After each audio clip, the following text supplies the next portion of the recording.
Yeah, and I will also add, we've even invited some of the industry people to come, researchers, other people. Like, if you touch these things and you're interested in it, come on, because a lot of times, like you said, people may be like, well, I was a PT, but I've been in working, developing these products or doing these things for 25 years. Like, it's okay.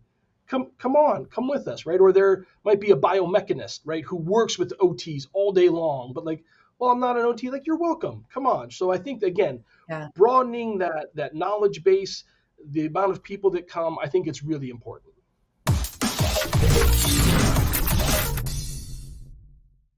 Welcome back, everybody, to another episode of the PTA Plus podcast, where the conversation is for PTAs by PTAs. I'm Katie Sutton, your host. Today's guest is Drew Contreras from the American Physical Therapy Association. Today, we discuss the 5 reasons why PTAs need to be paying attention to the Future of Rehab Therapy Summit happening this July in DC. You will notice that the title is very intentional to bring the conversation to all professionals within rehab therapy. We are excited to announce that PTA Plus will be on site this July, providing updates and live interviews with the most innovative minds in rehab therapy. I'm excited for you to hear today's conversation with Drew. As always, thank you so much for listening. Hello, everyone, and welcome back to another episode of the PTA Plus podcast. I'm Katie Sutton, your host. And today we have some exciting news. We have with us Drew Contreras, Vice President of Strategic Affairs at APTA headquarters, who's going to help me break down the 5 reasons why PTAs need to be paying attention to this upcoming event, the Future of Rehab Therapy Summit. I'm calling it FORTS. I've heard that other people are calling it FORTS too. So yeah, it works out better that way sometimes. Okay, good. And this is coming up in July. So July 9th and 10th, and it is in Washington, D.C. Is that correct? Yeah, that's correct, right? Washington, D.C. at the Omni Hotel in downtown D.C. Wonderful. And some components are also at APTA headquarters. Is that correct? Or Yeah, that's correct, right? There's some other things that are going on that week at APTA. And this is just one of the ways that we try to schedule an event where we could kind of leverage people that are already traveling and already in the area. Wonderful. So you hopped on today because the exciting news from my perspective is I'm going to be coming. I'm coming to the FORTS, the Future of Rehab Therapy Summit from PTA Plus podcast. We're going to be doing some live broadcasts. We're going to be kicking off a lot of episodes in regards to some of the topics and the content that we're getting from the FORTS all the way down there in DC. So I'm really excited to have that opportunity to come and talk to all of the innovative minds that are going to be there. I will probably have a co-pilot / wingman with me. Nice. More information on that coming here real soon. But Drew, you joined today because you're going to help me kind of kick off the first of many episodes that we're going to talk about the Future of Rehab Therapy Summit. And it's important that we're going to talk a little bit more about this title, Future of Rehab Therapy Summit, because we're not just talking about PTs and PTAs here, are we? No, we're not, right? And I think, right, as we kind of get into this today, you'll understand that, there's a lot of challenges out there, but the challenges aren't specific to physical therapists, right? It's to the entire medical system and importantly to our brothers and sisters that also work in other rehab areas. So if you're having the conversation, it only makes sense to include the other people that are tied to you, that are on our interdisciplinary teams, right, that we work with close in facilities, because these challenges are for everybody. So it's important to include them. Absolutely. So we're going to break them down. 5 reasons why.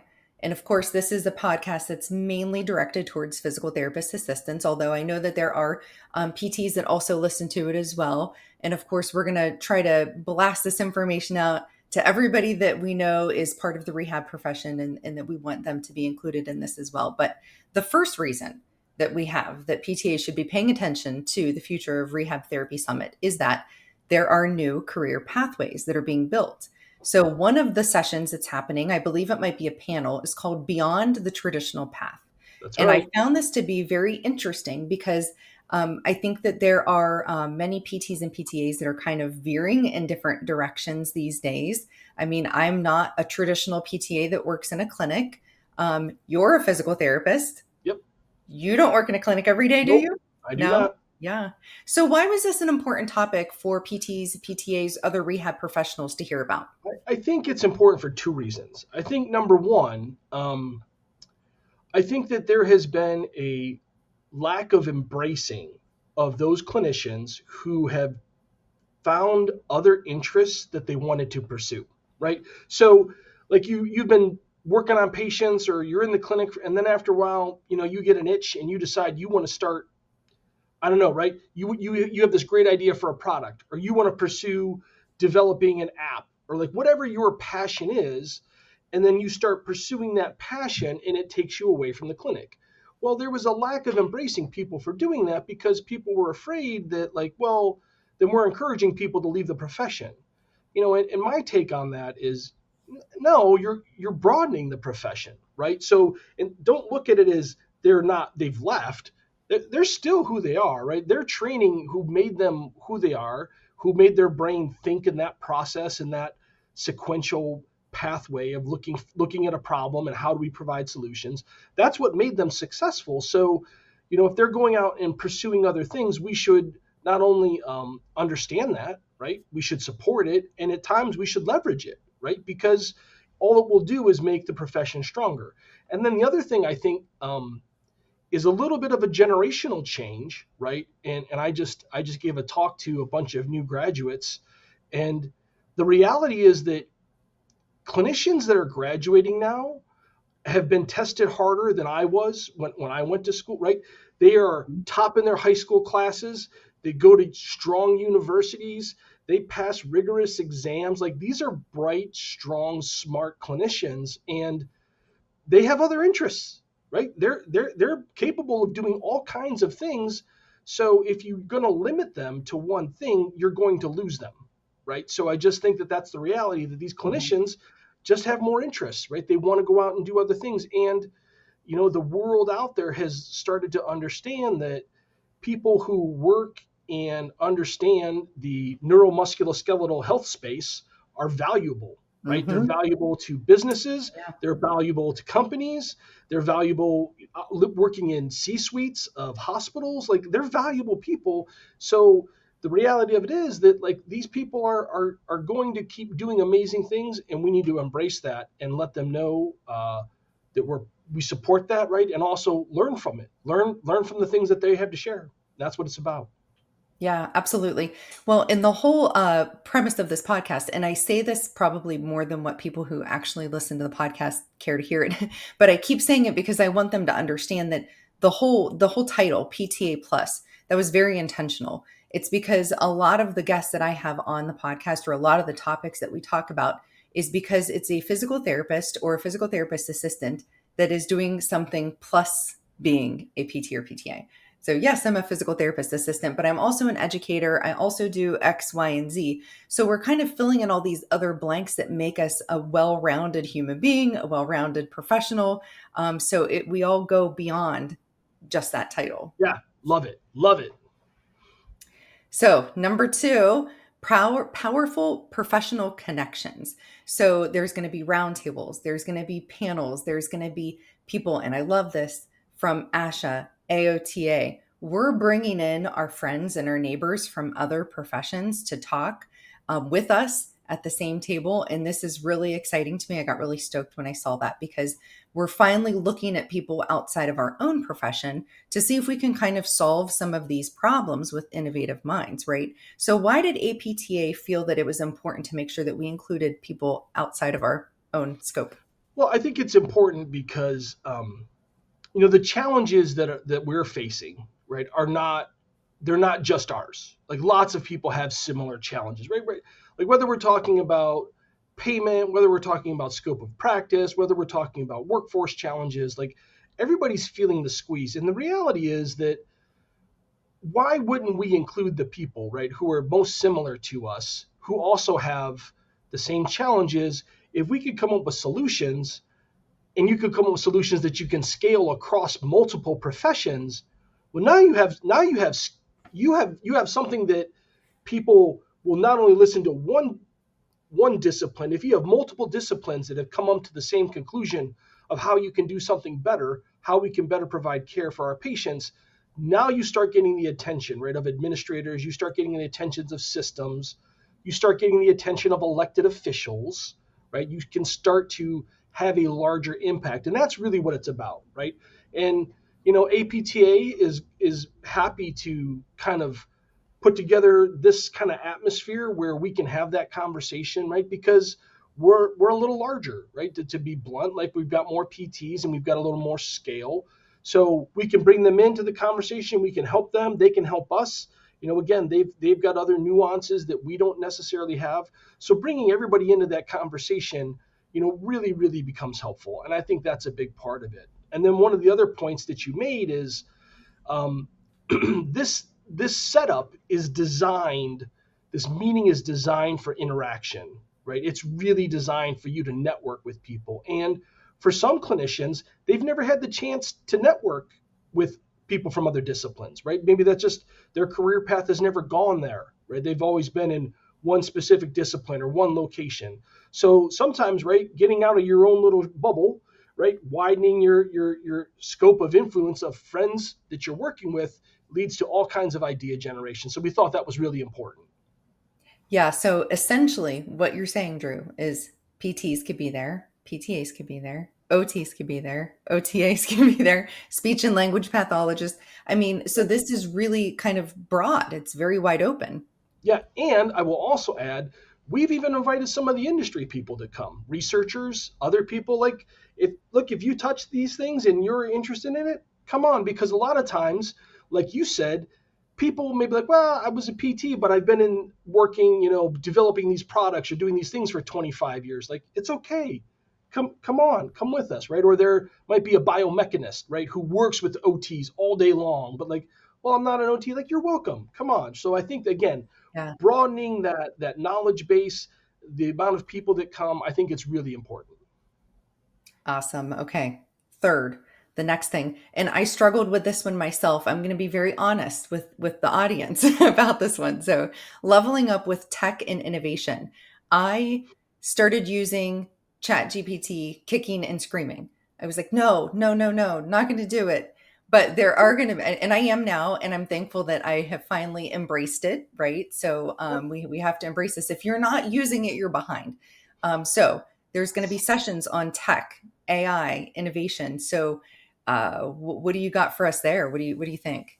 So, right, it's a pervasive thing that is a sign of the times, right? Like, you can't have a conversation about anything in the rehab world, whether it's intake of patients, whether it's evaluations, and can we put CPGs, can we embed them into the EMR, right? Can we go ahead and have AI help us with documentation? Can it help us with billing? Can it help us with claims denial? Like, all these things are just going to be part of the normal ecosystem. They're already there. I understand not everybody's comfortable with it yet, and that's fine, right? But your comfort is not going to delay it. It's coming whether you wanted it or not, right? And so, right, I feel like one of the things that APTA needs to do is kind of help people understand this is the pathway that things are on. Let me provide you with information so that you can be the best clinician you can be, but also let me take down some of the barriers for your understanding of it, right? And so we have, some great AI experts who are going to have a great platform conversation to answer some of these questions and kind of demystify some of these things, and also to kind of understand, right, I think that the rehab community struggles with this concept that they're going to be replaced, right, by some AI chatbot, right?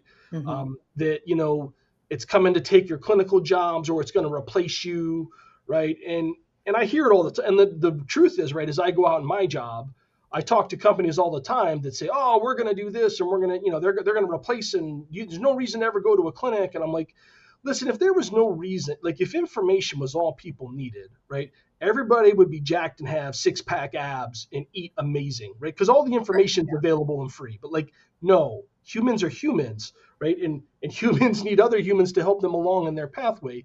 So clinicians aren't going anywhere, right? That's not the case. However, clinicians who are enabled by using leveraging technology and things that make their job more efficient, make the patient encounter easier, help bridge some of those gaps when in patient care or when things are just not suitable for in a clinic, right?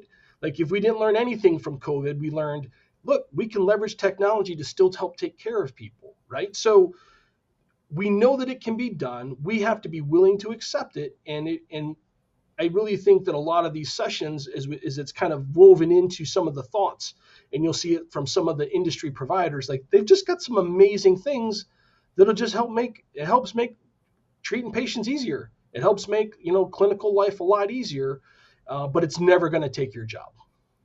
Yeah, it was very interesting. I actually just did a live podcast the other day with Jimmy McKay. So if you haven't watched that one, audience, go back and watch that one first, because we talked about core skills in 2020 or 2030 by the World Economic Forum. Mm-hmm. And it was very interesting because some of those top skills are AI and big data, technology literacy, creative thinking.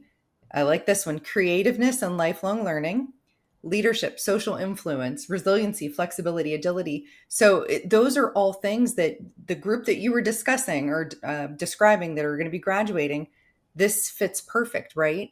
Yeah. How can we blend all those? Right. And like, this is their default setting, right? So understand that, right? Like that, this group as they come up, and if you're somebody that finds themselves like me, right, a little more gray hair than they have, like if I want to lead them, right, if I want to be competent and understand their skill set, it means that I need to level up my own skill set, right? And that's just part of it. And that's one of the things that we're trying to accomplish at this meeting. I love it. Okay. Number 4, inspiration from other healthcare disruptors. So specifically, we're talking about this rock star, Dan Statz, right? Yeah. He's going to come and talk. Dan is a physical therapist, but also a Shark Tank winner. That's right. Yeah. So like Dan, I won't steal his thunder, right? But the reality of it is he's a clinician, and he was like, man, what if I did this, right? And just had a kooky idea, took his idea onto Shark Tank, won Shark Tank, got investments from Mark Cuban, and like pursued that path. Like it's kind of a crazy story from the outside, but when you sit down and you hear it, you're like, it makes complete sense. It's completely logical. And the difference is like, well, what made him different than anybody else who's ever been like in the shower and had an idea? Like he just decided to do it. That was literally the difference, right? So as we go through that, you'll also see in day 2 of this meeting, we've kind of laid out a couple of things very specific to people who want to scratch this itch, right? We have conversations with patent attorneys. So if you have a great idea, how do you protect yourself and your idea? How do you not give it away? We have conversations with FDA representatives. So if you have this idea and you want to make this product, what does that mean, right? Because in the healthcare space, creating a healthcare product is completely different than, making a widget or whatever it is, right? Mm-hmm. We have conversations with people like, how did you take your idea from start to finish? And we have conversations with some very well-seasoned investors, people who have done multiple investment rounds of how do you speak to investors? How do you bridge that gap of, all right, I have my idea, but in order to take it forward, now I need to get some investment to make that happen. What are they looking for, right? And so, we really compressed a lot of really great information in a day that, if you want to understand this, right, or if you think that at some point you'll be leading people who will want to scratch this itch, it's really important to kind of understand how it flows, where you're at, and how these things work. And again, it's just about having conversations with people in the room. And I think that people will find it immensely valuable. Yeah. And what's interesting about that is that, like you said, Dan hit the start button. So, anybody could have these kind of ideas. It's just a matter of fact, did they act on it? And that can fall into any of those categories that are potentially going to be here at this summit. Yeah, right. And again, it's also a matter of like, speaking right to your 95% audience, right? Like, you don't have to have, a dual PhD in, quantum physics to come up with a great idea, right? Mm-hmm. Regular people have amazing ideas, right? And it's okay And right, and I guarantee, right, that somebody who's listening to this is like, yeah, I thought of this once, and then 3 years later, I saw somebody else actually did it, and I was like, Somebody did dang it, it. I missed Yes. it. I could have done the thing, right? And so just kind of, if that's something you want to do, or it's a passion of yours, or just something you want to pursue, I'd encourage you to come be part of it. Great. And then the last one, number 5. Okay. Investing in professional growth.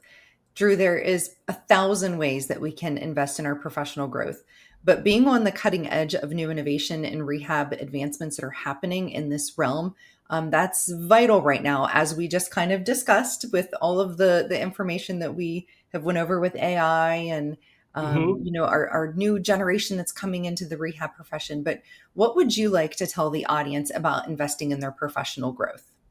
I think that a lot of times, right, when we look at something, we try to determine what is the return on am I paying for this? Is my company paying for this?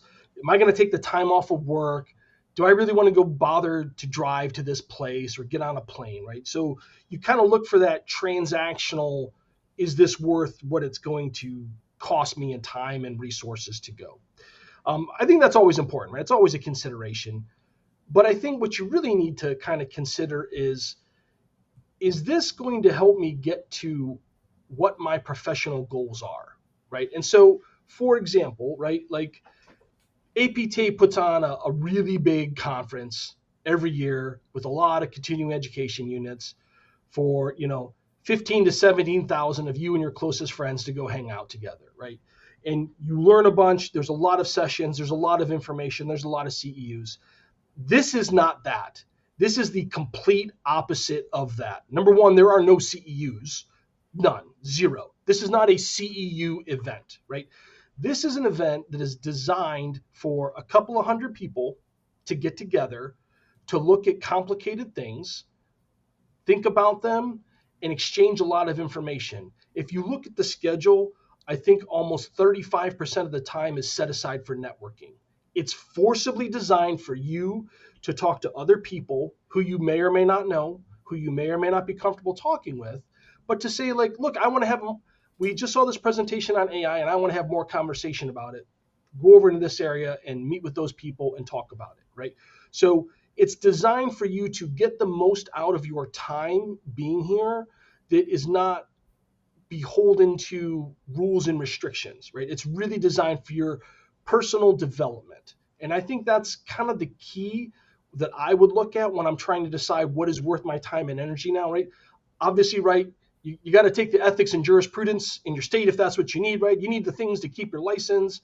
But when I'm trying to decide how am I going to make myself better, or how am I going to make myself more valuable, especially, right, as you look at, like we talked about earlier, the curve of these things is very, very dramatic, right? Like 3 years ago, when I told people, hey, we've got, online AI platforms that are starting to do exercise, we really have to get in front of this. People are like, oh no, I never heard of that. Like now, right now, people get it in the mail from their Blue Cross, and like Here it is. Yeah. here it is, like it, right? This is here, right? And if you think that if you've got school age kids and you think they're not using AI for their work, you are sadly mistaken, right? It is absolutely everywhere. Mm-hmm.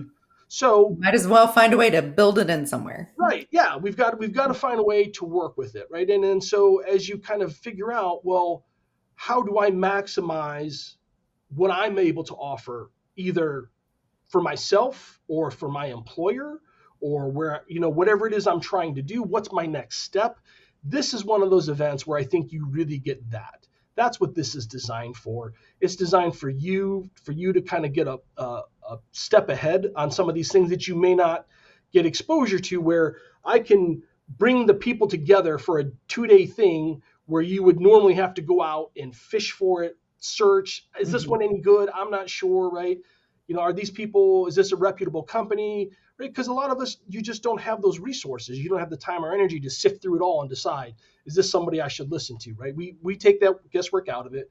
And then the other portion of it is, just to be blunt, right? Like, I made this as cheap as possible.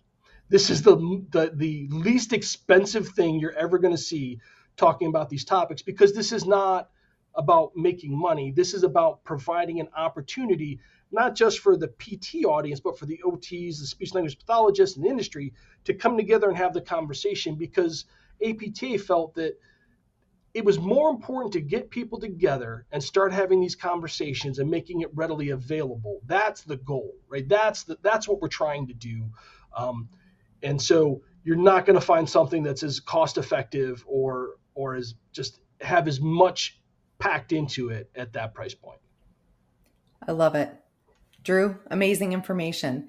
Thank you so much for sharing all of that. Can you please close this out today by letting us know, is there anything else that you want to add? Is there a specific place where people can go to find out more information about the Future of Rehab Therapy Summit? Yeah, I mean, first off, you could just put Future of Rehab Therapy Summit in Google. It'll be the first thing that pops up, right? You can find it on the APTA webpage. You can register for it, all that stuff, right? You guys, your listeners know how to do all that stuff, right?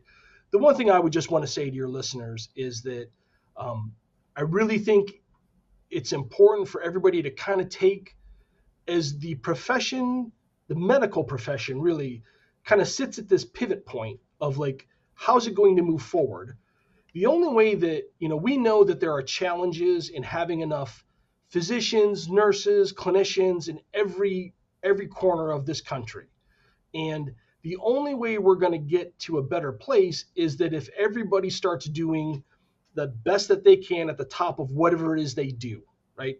And that means, from physicians, non-physician providers, clinical people, rehab professionals, PTAs, everybody doing kind of what's at the top of their scale, their scope.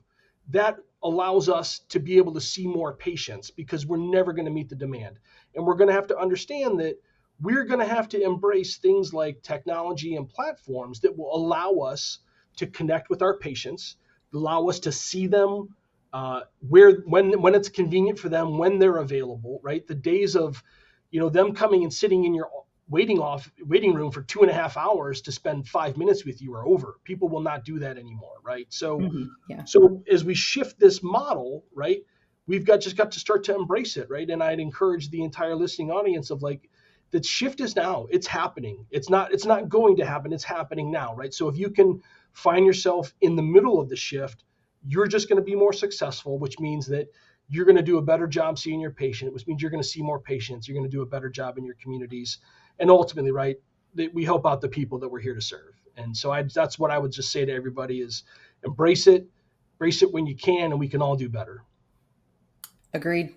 I have nothing more to add. That was wonderful. Thanks, Drew. Again, thank you for joining us here on the PTA Plus podcast to share all of this exciting news. Again, the Future of Rehab Therapy Summit is coming in July 9th and 10th in DC at APTA headquarters, and also at the Omni Shoreham, I think. That's correct. I'm not mistaken there. And PTA Plus will be there with some live interviews. We're going to be doing some episodes and giving updates while we're there on site. So thanks again, Drew. I appreciate it. I'm really excited for the summit to happen and to get more information out about it. So we appreciate your time. Great. Thank you. Yes, of course. You've just wrapped up another episode of the PTA Plus podcast, where the conversation is by PTAs, for PTAs, and always leveling up. Just a quick heads up. This show is for entertainment and inspirational purposes only. It is not medical advice. Be sure to check with your healthcare provider about your own healthcare needs. All opinions are that of the host, guest, and do not necessarily reflect any employer, institution, or professional association. PTA Plus is hosted and produced by Katie Sutton, physical therapist assistant, and is proudly part of the PT Pintcast Media Network. If this episode hit home or made you think, please share it with your PTA crew and drop a review on Apple, Spotify, iHeart, Amazon, or YouTube. It really helps us grow. Thanks for listening, and until next time, stay curious, stay bold, and keep rising.